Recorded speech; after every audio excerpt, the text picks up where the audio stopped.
Matapos nga ng kanilang pag-uusap ay agad na nagtungo ng kunlun ng ating bida, kung saan habang nasa train siya at binabasa ang mga magazine at libro patungkol sa kunlun ay biglang may humawak sa kanyang balikat. Tinanong nga ng lalaki kung patungo ba siya sa kabundukan ng kunlun, na kinumpirma naman ng ating bida pero wala pa nga daw siyang nahahanap na matinong team upang magdala o maging guide niya sa daan. Mabilis namang nagpresenta ang lalaki at sinabing mahigit 10 taon na siya sa trekking, sinabi nga din ito na madaming lugar na din siyang napuntahan at walang lugar sa daigdig na hindi niya kayang puntahan.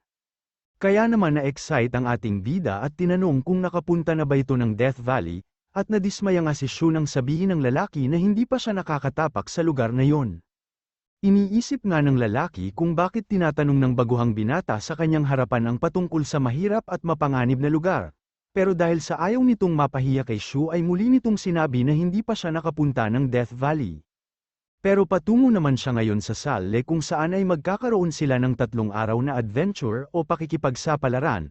Plano nga daw nilang bagtasin ang Death Valley sa pamamagitan ng pagdaan o punta sa Kumukuli Desert.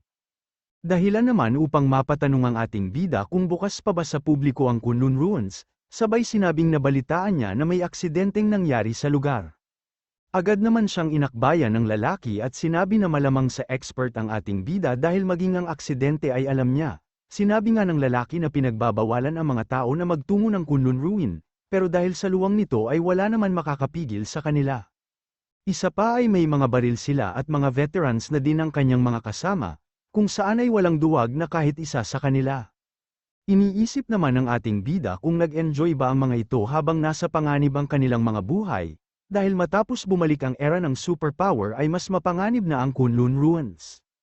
Sinabi nga niya sa lalaki na iba na ang bagay-bagay ngayon dahil bumalik na ang era ng superpower, kaya kailangan nyo ding mag-ingat, pero sinabi lang naman ng lalaki na may D-rank cultivator silang kasama sa grupo upang protektahan sila. Sabay sinabi na pwedeng sumama at sumali ang ating bida sa kanila kaya agad itong natuwa. Pero kailangan nga daw muna nilang sukatin ang lakas ng ating bida, bukod dito ay kailangan niya ding magbayad, kaya bigla nitong sinabi na hindi na siya sasama sa kanila. Dahilan naman upang mapatanong ang lalaki kung ano ba ang mas importante, ang kanyang buhay o pera. Siyempre pera wika naman ang ating bida kaya nasuka na lang ng dugo ang lalaki, habang iniisip na walang matinong tao ang uunahin ang pera bago ang kanyang kaligtasan o buhay.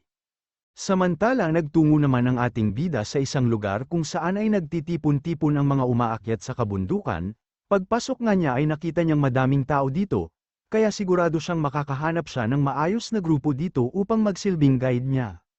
Hanggang sa masipa niya ang bag ng lalaki na nagalit at hinawakan sa bag ang ating bida.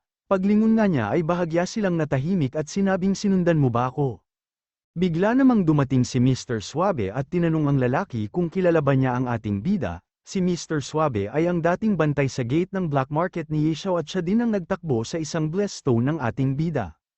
Matapos na siyang makita ni Shu ay iniisip nito na wala na siyang pagpipilian kundi makipagtulungan sa grupo nila, dahil nga sa matagal na niyang gustong makaganti kay Mr. Suabe.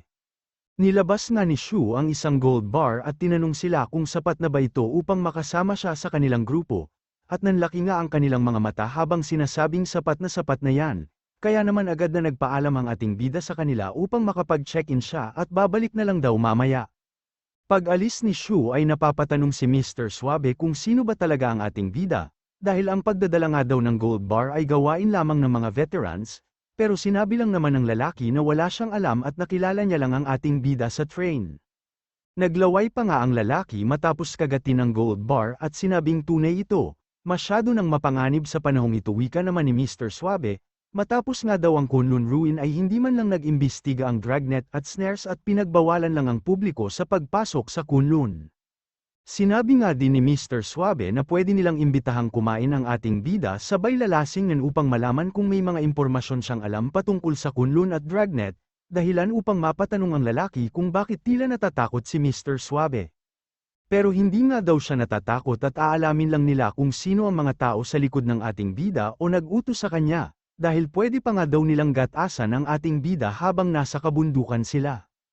Ilang sandali pa nga ay tinawag ng lalaki ang ating bida upang makainuman nila, kailangan nga daw niyang makilala ang mga makakasama niya dahil aabutin din sila ng 1 buwan sa kabundukan. Kaya naman agad na nagtungo sa kanila si Shu at dito ay agad siyang inabutan ng alak, may patakaran nga daw sila dito at kailangan niyang inumin ang alak na ibibigay ng lahat ng makakasama nila bilang tanda ng kanilang pagkakaibigan, at dahil 6 sila ay kailangang inumin ni Shu ang 6 na lata ng alak.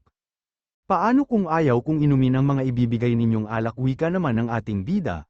Pag hindi mo ininom ang mga ibibigay o tagay namin sa iyo ay para mo na ding sinabi na ayaw mo kaming maging kaibigan, wika lang naman ng mga lalaki. Pero nangiti lang naman ang ating bida habang iniisip na wag na nilang asahan na malalasing siya. Agad na silang nagsimulang uminom, kung saan ay mabilis na inuubos ni Shu ang alak sa bawat toast nila sa kanya, dahilan upang magbigay sila ng negative point sa bida nating nais nilang lasingin pero ginagawang tubig ang alak. Hanggang sa ilang sandali pa ay tulog at nagsusuka na ang mga kalalakihan na balak siyang lasingin. Samantala makalipas naman ang 2 araw na paghihintay, ay bigla nilang tinawag ang ating bida at sinabing na sapat na ang bilang ng mga makakasama nilang magtutungo sa kabundukan.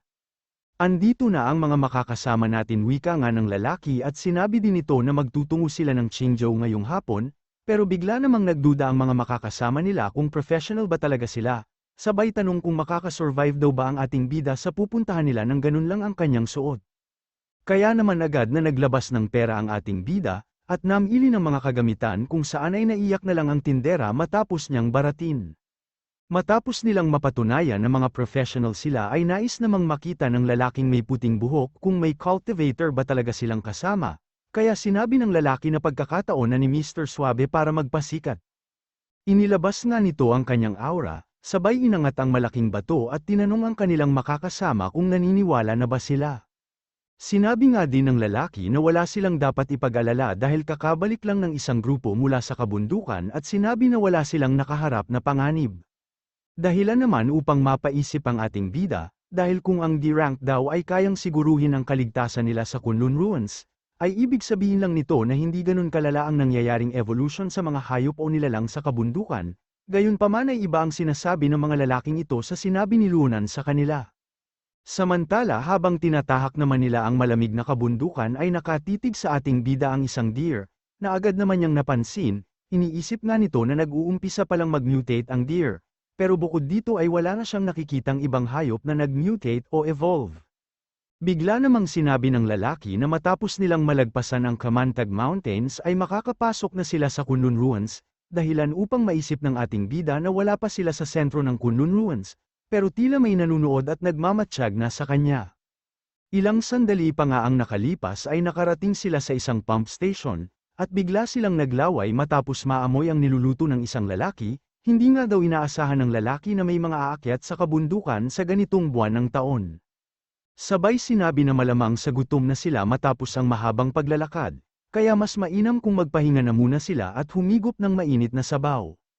Pagpasok nga nila sa pump station ay dinala ng lalaki ang kanyang niluto at sinabi na wala nang kukuhanan ng supply sa mga susunod nilang pupuntahan, kaya ito na ang huling pagkakataon na makakahigop sila ng masarap na sabaw hanggang sa makauwi sila.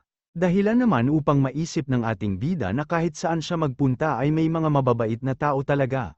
Nilabas nga niya ang mansanas at sinabi na hindi nila pwedeng kainin ng libre ang kanyang niluto. Kaya nais sana niyang ibigay ang mga mansanas sa lalaki, na masyado naman ng tuwa dahil matagal na panahon na mula nang huli siyang makakain nito. Iniisip naman ng mga kasama ng ating bida kung sino ba talaga siya, tila hindi nga daw siya nahirapan sa kanilang paglalakad at nakakasabay din siya sa kanila. Pag nagpatuloy nga daw ang ganitong sitwasyon ay hindi sila magkakaroon ng pagkakataon upang perahan pa ang ating bida. Sinabi naman ng kanilang kasama na kailangan na nilang magpadala ng mensahe sa kanilang mga pamilya, dahil pagpasok nila ng Kunlun Ruins ay wala na silang signal. Kaya naman agad na nag-text ang ating bida kay Xiaoyu. Tinanong nga ni Shu kung nakaalis na ba sila ng Luo City, at sinabi nga ni Xiaoyu na nasa Qingzhou na sila ngayon, sabay tanong kung ano na ang lagay ng ating bida, na sinabi namang ayos lang ang lahat at papasok na sila ng Kunlun Ruins, kung saan ay makakalabas sila pagkatapos ng 12 araw, kaya magkikita na lang ulit sila sa Qingzhou. Makalipas naman ng ilang oras sa pasukan patungo ng Kunlun Ruins, ay sinabi ng isa nilang kasama na nag-uumpisa ng dumilim at masyado na din siyang pagod kung saan ay nahihirapan na siyang maglakad. Sinabi lang naman ng leader nila na may patag na daan na sa unahan nila. Pero biglang yumanig ang kanilang tinatapakan dahil sa mabilis na pagtakbo ng higanteng yak patungo sa kanila, Paglapit nga ng yak ay sinabi ni Mr. Suave na magtago na muna sila at wala silang dapat ipag-alala.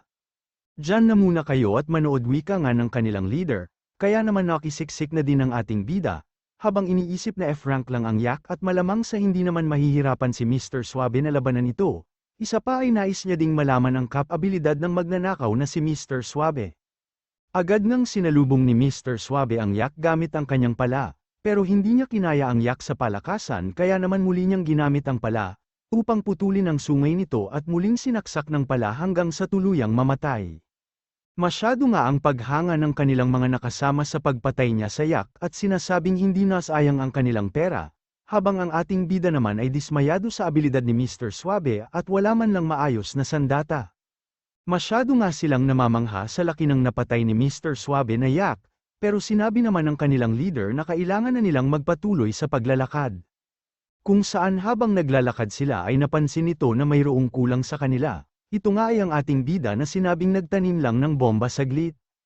Bilasan mo na, wika nga ng kanilang leader, na bahagyang napahinto naman matapos mapansin na tila may kakaiba at nagbago sa pasukan ng Kunlun Ruins. Paglingon nga niya ay lumuwa ang mga mata at dila nito matapos makita na nawawala na ang yak na pinatay ni Mr. Suave. Habang hindi nga makapaniwala ang kanilang leader ay iniisip naman ng ating bida may isa na siyang mutated animal o specimen na nakuha para sa kanyang pag-aaral, at nilagay nga niya ang katawan nito sa kanyang mountain seal. Samantala pagkatapos nilang ayusin ang kanilang mga tent, ay nagtipon ang mga ito sa tabi ng apoy, habang ang isang babae naman ay nais ng porridge na lulutuin naman daw ng kanyang juwa, at dahil nga sa lambingan nilang ito ay kinilabutan ang ating bida. Ayon naman sa isang lalaki na nakabonet ay malamang sa nagmamahalan talaga ang magjuwa, dahil sa nagdala pa talaga ng bigas ang lalaki para lang sa porridge ng babae. Pero bigla silang tumigil sa kanilang kwentuhan matapos marinig ang pagkagat ni Shu sa malutong na peras. Napakakatas naman ng peras na ito, wika pa nga ng ating bida matapos niyang mapansin na naglalaway na sila. Masyado nga ang inggit nila sa kinakain niyang peras, kung saan matapos niyang ubusin ang kinakain niya, ay agad pa siyang naglabas ng isa pang peras. Nainis naman ang babae at dahil nga daw sa peras ay naaga ng ating bida ang eksena ng kalambingan nila, kaya iniisip nito na kukunin niya ang peras ni Shu upang mabaling muli ang atensyon ng mga kasama nila sa kanya. Sabay sinabi sa kanyang juwa na nais niya ang peras na hawak ng ating bida. Mabilis namang tinanong ng lalaki kung magkano ang peras niya, at sinabi nga ng ating bida na 5,000 yuan ang isa, dahilan upang isipin nila na masyado siyang gaaman at nagtungo lang dito upang magtinda ng kanyang mga prutas. Napakamahal naman ang peras niya, wika nga ng babae, sabay sinabi na siguradong puro prutas lang ang laman ng bag niya at siguradong wala na siyang ibang supply na dala. Bigla namang lumapit ang kanilang leader at sinabi na maaga pa naman, baka nais muna nilang maupo malapit sa apoy upang makapagkwentuhan o kumanta para mapalapit silang lahat sa isa't isa.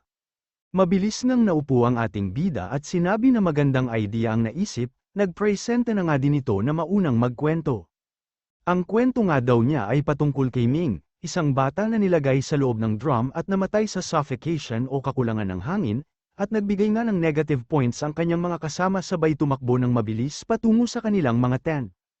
Napaisip na nga lang ang ating bida sa kung bakit sila tumakbo, ngayon nga lang daw siya nagkusang magkwento tapos ganito pa ang nangyari, pero itong si Mr. Suave ay may kakaibang pakiramdam na sa ating bida at sinabing parang pamilyar sa kanya ang kalokohan nito. Samantala kinabukasan nga ay nagpatuloy na sila sa paglalakad, ito na nga daw ang panglimang araw nila sa paglalakad at bukod sa yak na umatake sa kanila sa unang araw nila dito, ay wala nang ibang mutated na hayop ang nais umatake sa kanila. Pero mas mainam na daw ito dahil madali niyang mahuhuli ang mga hayop, na agad niyang pinatay at nilagay sa kanyang seal, sabay ng hingi ng pasensya sa kalikasan pero kailangan nga daw niya ito para sa kanyang pag-aaral. Ilang sandali pa habang patuloy sila sa paglalakbay ay biglang nagulat si Mr. Suave nang makita ang dugo, agad nga niyang pinatigil at tahimik ang kanyang mga kasama, dahilan upang mapaisip ang ating bida sa kung anong nangyayari.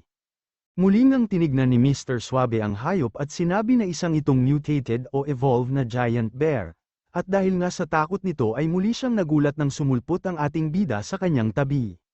Habang kumakain nga ang giant bear ay nagningning naman ang mga mata ng kanilang leader, mahal nga daw ang balat at lahat ng laman loob ng giant bear, kaya inuutusan niya si Mr. Suave na patayin ito.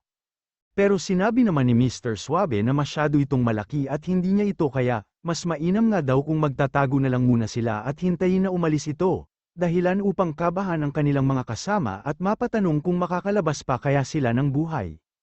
Hanggang sa bigla nga silang nagtakbuhan, kung saan ay iniwan na din ng lalaki ang kanyang jowa para lamang iligtas ang kanyang sarili. Wala talagang kwenta ang mga lalaki, wika naman ng babae na wala daw pwedeng asahan kundi ang sarili lang niya. Pero bigla siyang natisod sa isang ugat, dahilan upang mapasigaw ito sa sakit at napansin nga sila ng giant bear, na agad nagtungo sa kanila kaya naman maging si Mr. Suabe ay tumakbo na din at sinabing mas mainam kung iligtas muna niya ang kanyang sarili. Iniisip lang naman ni Shu na duwag pala itong si Mr. Suabe. Habang ang kanilang leader naman ay sinubukang harangan at labanan ang giant bear gamit ang kanyang gulok, sinabi nga nito na kailangan ng umalis ng ating bida at hayaan na siyang makapag-buy time para sa kanila. Dahilan naman upang mangiti ang ating bida, mukhang pera nga daw ang kanilang leader pero alam naman daw niya ang responsibilidad niya sa kanyang mga kasamahan. Habang iniisip nga niya na ito na ang kanyang magiging katapusan ay bigla namang hinawakan ng ating bida ang kanyang bag. Hila-hila nga siya ni Shu habang tumatakbo ng mabilis palayo sa giant bear. Tinisod pa nga niya si Mr. Suabe matapos nilang abutan ito, dahilan upang tumalpak ang kanyang katawan sa lupa, at nakuha pang tanungin ng loko-loko nating bida kung bakit siya nadapa, at kung balak daw ba niyang magpaiwan upang kunin ang atensyon ng giant bear. Bahala ka na sa kanya, wika pa nga ng ating bida, pero bigla niyang nilabas ang kanyang yin restaurant habang iniisip na hindi pa pwedeng mamatay si Mr. Suabe. Kailangan pa nga daw niyang itong turuan ng leksyon dahil sa pagnanakaw ng kanyang blessed stone.